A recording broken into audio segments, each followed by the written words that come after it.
This is a download from BFM 89.9, the business station.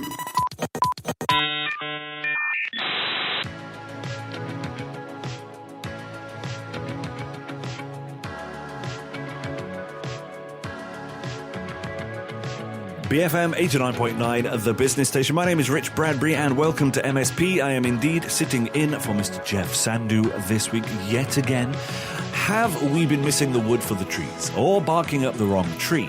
Rather than go on with these torturous and pointless idioms all morning, let's cut to the chase. It's long been claimed that trees and forests can play an enormous role in mitigating climate change. But could they be the solution to everything from lightweight batteries and portable lasers as well? Here to admit he'd never thought about it until this week is MSP's Matt Armitage. And I'll ask you first, Matt, where is Jeff? Hey, Rich.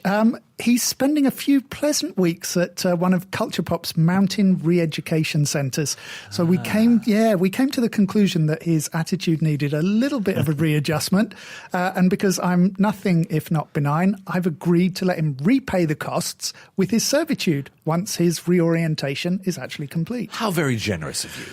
Well, some people have said in the past that I behave like a dictator or a cult leader. But, you know, after my followers go to visit them and demonstrate how powerful my love can be, they usually change their minds. Which, of course, somehow neatly brings us to wood. Yeah, I like the balance of fear and logic that's brought you to that reasoning. Yeah. When we talk about wood, or at least on technology shows, it's usually in a kind of historical context. You know, wood was one of the mainstays of our pre-petroleum world. To early human society, wood meant shelter. It meant the ability to cook and to keep warm. It meant weapons. It meant hunting tools. It meant boats and ships. It meant wagons. It meant wheels. When you look at a country like Malaysia, which is still thickly forested, it's easy to forget that the insatiable hunger for wood stripped much of Europe and other parts of the world of their megaforests. So is that the aim for today, to argue that to save our future from climate disaster, we should return to agrarian societies with donkeys pulling wooden carts? Have you been watching too much Walking Dead again? Well, you're entirely wrong and remarkably right at the same time. So not about the Walking Dead thing, although this season has been very, very good. The season finale this week was a bit damp, but the season's been very, very good. But no, we're actually talking about skyscrapers made of wood. We're talking about cars made of wood. We're talking even about windows made of wood. Hang on. A wooden window is basically a wall, though, isn't it? Well, if you could let me speak without the interruptions, then, you know, I might be able to explain myself it's and make some sense to the people out there. When we think about the next generation of materials, we're often talking about nanotech, carbon-based materials, all of these incredible lab-curated materials that are going to enable us to make twisty buildings that are, you know, dozens of kilometres high. I think that's probably an exaggeration, Matthew. You'd be tossed around like a canoe in a storm. I know, it's an absolutely ridiculous idea, but those are the kind of expectations we seem to have of new technologies. We think every new discovery is going to somehow break the law of physics and allow faster than light travel on a BMX. I think you'd need some kind of helmet for that. If only to stop your hair and probably your face from going up in flames. Not to mention the ET in your basket achieving orbit velocity. That would actually have made for a really different movie. E.T. wouldn't have had to phone home. Elliot could just have cycled him out to one of the ice moons of Jupiter. What does any of this, though, have genuinely to do with wood? Well, I am glad you've asked. Good. Because a lot of people might be surprised to find out that wood can do quite a few of the things that we've just discussed. You know, we don't look at wood as being a high-tech product. We look at it as being the material of yesteryear. Yeah. It grows, someone comes along and fells it, it's machined and cured and sent out as planks or beams or chips or whatever else. So wood has a hidden techie side. Yeah, wood is actually at the centre of a new high-tech set of solutions that could help to wean us off our dependence on concrete and steel. But if we're happy with this current concrete set of jungles, why bother? Well, as we move into this era of megacities, you know, the benefits and weaknesses of that dependence on concrete especially are being laid bare. So for starters, the vast quantities of sand that are being dug up to feed this concrete monster, the huge amounts of energy required to make it, apparently up to 5% of our greenhouse gas emissions are estimated to come from the production of concrete. Wow. Which is, it's amazing. And another 3% from producing steel. So on the one hand, concrete is this cheap and incredibly versatile building material. But we're increasingly finding that there are these massive drawbacks to building these concrete metropolises. Like heat and drainage, for example. Well, the buildings consume all this energy to build, and then they require more energy to then light and heat or cool. Concrete surfaces on the ground prevent rainwater from draining away. So it's ironic, the materials we're using to build these cities may actually be contributing to the problems of the materials and the cities. And of course, they can't cope with the actual consequences they're creating. So you think the answer then is to go back to log cabins? Well, depending on where you live in the world, wood is still a major component, especially in residential house building. In the US, timber frame homes are still the norm. Yeah. But what we're talking about is the next generation. We're actually talking about superwood. Do we have a superwood? We do. It's a material called cross-laminated timber, which is why I'm calling it superwood, because that's a rubbish name. It isn't even that new. We've been using it since the 1990s. It uses layers of wood glued together. The grain of each sheet is placed at right angles to the sheet above and below it. So that way its properties become regular and they become very predictable, which is, of course, a weakness in normal wood. You go along the grain and it becomes brittle. You can snap it. Once you do this, you can't. And it actually gives it a similar strength to steel while being very, very much lighter. We're talking about history, and one thing we do know is that wood can be a bit of a fire hazard. Well, it can. According to a New Scientist piece that I have got a lot of today's information from, the article, it actually says that this kind of wood is actually remarkably fire retardant. So it is treated. It's not going to burn in that sense. Okay.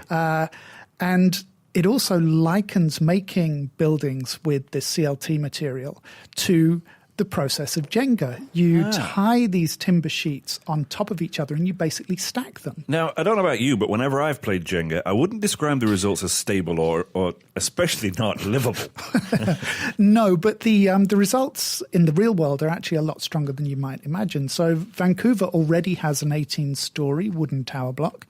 Another 18-story building, which is actually slightly taller, is set for completion in Mjøsa, Norway, literally any time now. And a 300-metre, 80-story tower is planned for London's brutalist masterpiece, the Barbican, which should break ground in the next year or so. And how much will it change the way our cities look? Well, when you start talking about making it in wood, you kind of imagine the world will end up looking like, a Swedish sauna or the inside of IKEA. Yeah. But a lot of the current wooden buildings are pretty stealthy in the way that they look. There are actually quite a lot of them dotted around the world already, but you won't know by looking at them because they tend to be traditionally clad. And of course, on the inside, they're plastered and painted. So in the same way as you don't see much raw concrete on the inside or outside of buildings, it's the same with wood. We disguise the material it's actually made from. But makers do think will embrace the look and feel of wood. Over time, as the buildings become more commonplace, people spend a fortune to have wood floors laid on their concrete flooring. Yeah. Once we get over the preconceptions we have about wood, that a skyscraper shouldn't be made out of wood, or that it shouldn't behave in certain ways, once we can get past that, then we should see the timber actually being celebrated. We'll get into the environmental aspect then after the break. But for now, let's stick with things like, I want to say boring stuff, but not cost and performance. Cost-wise, yes, it's more expensive, but it's much faster to build. So that 18-story tower in Norway was only started last April, and it's almost finished today. Wow. So that's less than a year. Yeah. But the biggest potential for this new technology is in smaller buildings, actually up to 8 stories, which could potentially be constructed in a matter of days, because each story can actually be prefabricated off-site. And because it's so light, you can just lift the entire story into place with a crane and join together. And as we know with similar prefab structures in China, where they're doing prefab concrete structures, you can build in all of your access ducts for water and electricity, even for lift shafts. So it's very much a kind of plug-and-play scenario. But it's still more expensive. On the face of it, yes. But as we said, those emissions, that 5%, that 3%, those are a hidden cost of concrete and steel. So this superwood buildings, these CLT buildings, on the other hand, will actually lock away carbon for the duration of the building's life. So as a cost per unit, yes, they may be more expensive, but as a cost to society, they could well be a lot cheaper. And with the skyrocketing cost of sand around the world, concrete construction costs look as though, they're going to be set on this permanent upward trajectory. When we come back then, we'll have a look at the environmental impact of a neo-wooden era and look at what look like some crazy developments in wood-based materials science. You are listening to MSP here on BFM 89.9.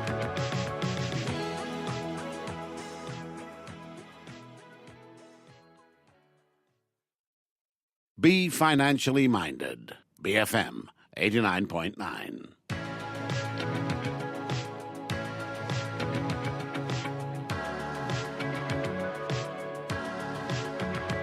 BFM 89.9, the business station. My name is Rich Bradbury. This is MSP. And before the break, we were talking about a miraculous new construction material called wood.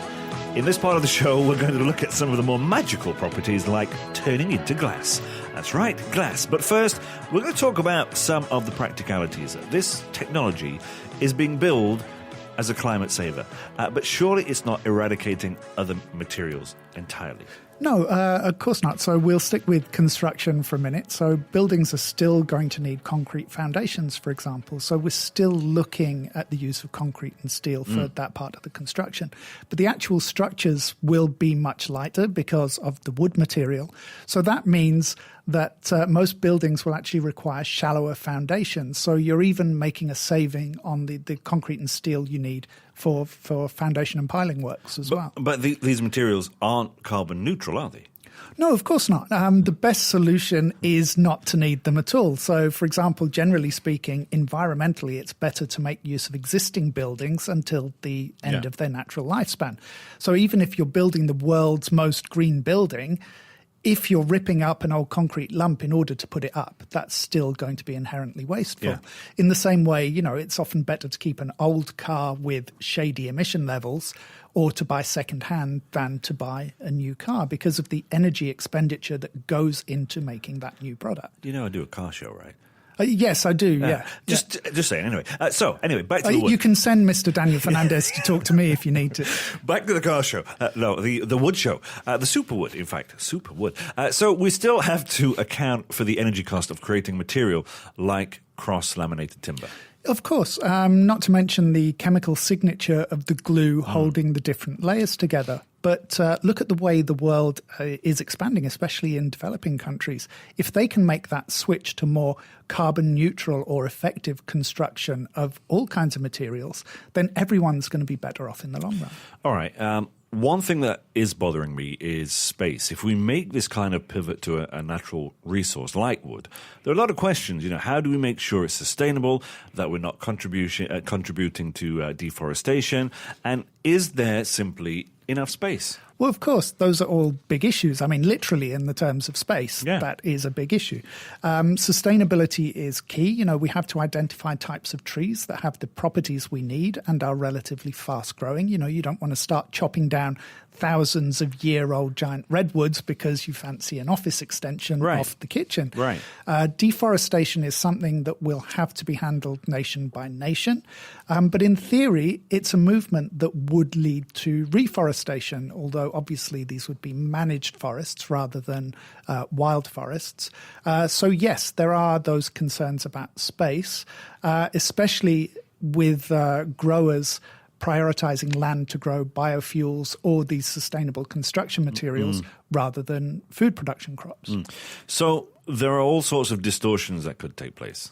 Theoretically, but there's also a lot of land that's ripe for reforesting. So New Scientist quotes Himlal Baral at Indonesia's Center of International Forestry Research as saying that there's somewhere between 1 and 6 billion hectares of land that could be reforested every year. So this is land that either might be degraded, it might be brownfield sites, it might have been previously logged, or it's being otherwise underutilized. Now, I need you to kind of paint a picture for me of what 1 billion hectares of land would look like. Okay, and it is a frighteningly large figure, and I haven't been able to double check it, but if it was 1 billion hectares, that would look like the whole of the continental United States of America. Holy moly. You could turn the whole of the US and Canada into new forest for this industry.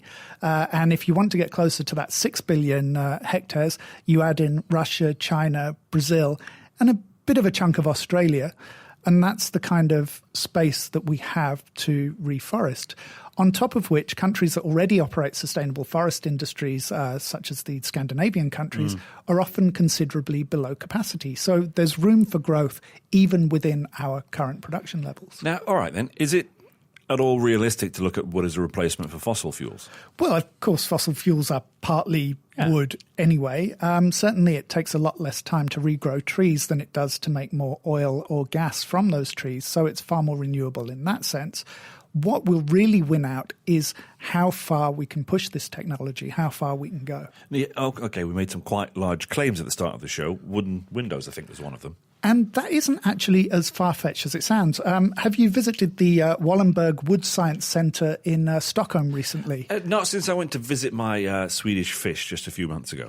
Okay, so you might have missed out on the breakthrough that they made in removing the pigmentation from wood, which actually makes it transparent. No, it does not.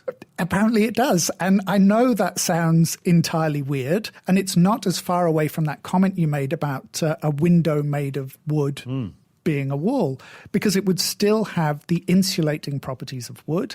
It would be great for cold climates, which lose heat through glass, and it would be great for climate-controlled buildings, which lose their cooled air through the glass. Although, you'd probably have to replace those in case of emergency, break glass boxes with, chainsaws rather than hammers. And you keep mentioning the petrochemical industry. What would wood address that? I'll start again. You're giving me a tongue twister right here, right? Would address that, or would not? Okay, we can all go home now. I've managed to get Rich to repeat my terribly mangled sentence. That's it, the show's over. Okay, if anyone is still here, first of all, wood and its byproducts can already be processed into biomass for burning and also into a biofuel that is creating a lot of interest, strangely enough, in the aviation industry. But we're talking about something a little deeper, right? We've been burning wood for millennia. That's not news, Matt. No, what's more important possibly is wood's potential to replace a lot of the petrochemical byproducts. So wood consists of three main chemical components. You've got lignin, that's about 30%, which has many of the same properties as crude oil and explains why wood makes such a great biofuel. Around 40% is nanocellulose, and the rest is a starchy material called hemicellulose. So lignin is used as the biofuel? Primarily, and there are already some pilot schemes for wood refineries that would separate out all the different chemicals rather than simply treating them as waste products from other industries using wood. Because of that similarity to oil, lignin can be used as the base for resins and adhesives, amongst a host of other things. So when we mention cross-laminated timber needing to be glued, the glue could actually be made from the wood too. Yeah, so you see that circle is actually starting to close. As for the nanocellulose, that's the material that gives wood its strength. And apparently the fibers are nearly as strong as Kevlar. It's already being used in large quantities in electronics, in packaging and cosmetics, and the use of that looks set to rise as well. I think you mentioned cars earlier. Yeah, car makers are exploring whether nanocellulose could replace glass fibers in bodywork because it's light, it's strong, it's flexible. We've already seen BMW making concept cars using nanofabrics for their bodywork. This could be the next step. Our next generation of cars could be a return to those old-fashioned wood-panelled station wagons that we used to see in 1950s shows. In fact, Toyota actually has a wooden concept roadster that it plans to debut at the Tokyo Motor Show next year. That leaves us with the starchy old hemicellulose, or hemicellulose, I should say. This is the tough nut to crack, literally, but it's the one with probably the greatest potential to reward the environment. So a whole host of companies, many of them, of course, in the Scandinavian region, are trying very hard to turn wood into plastic.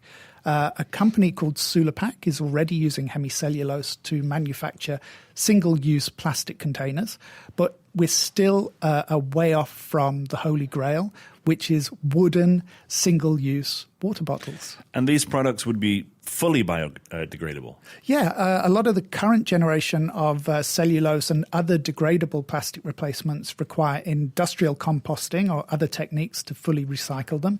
Wood-based plastics would fully degrade in the ground in about a year. These still aren't the most, these still aren't the most out there ideas for wood, though, are they?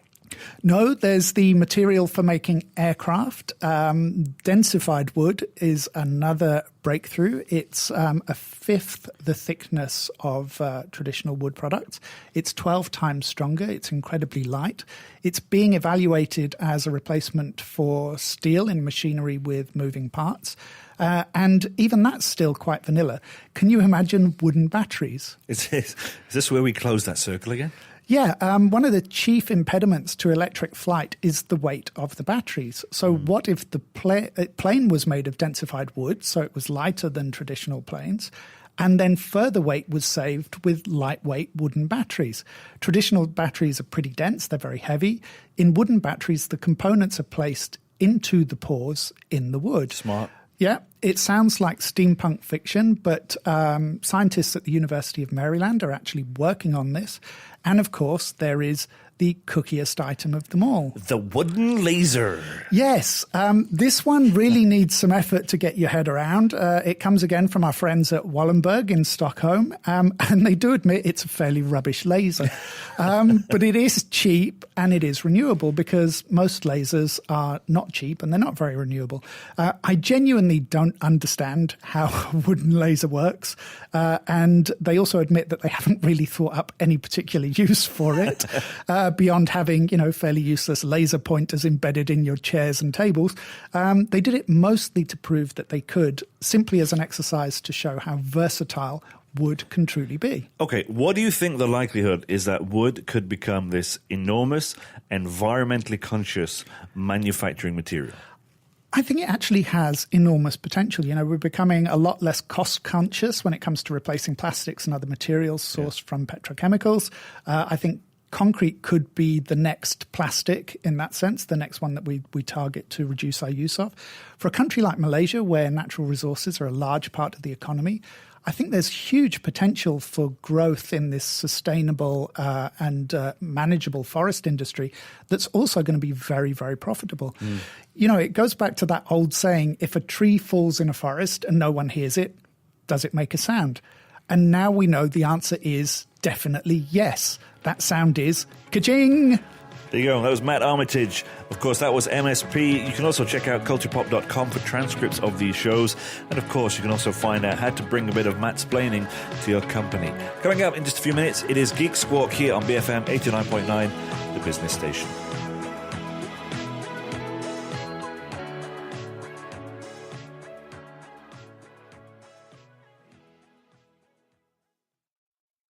Thank you for listening to this podcast. To find more great interviews, go to bfm.my or find us on iTunes. BFM 89.9, the business station.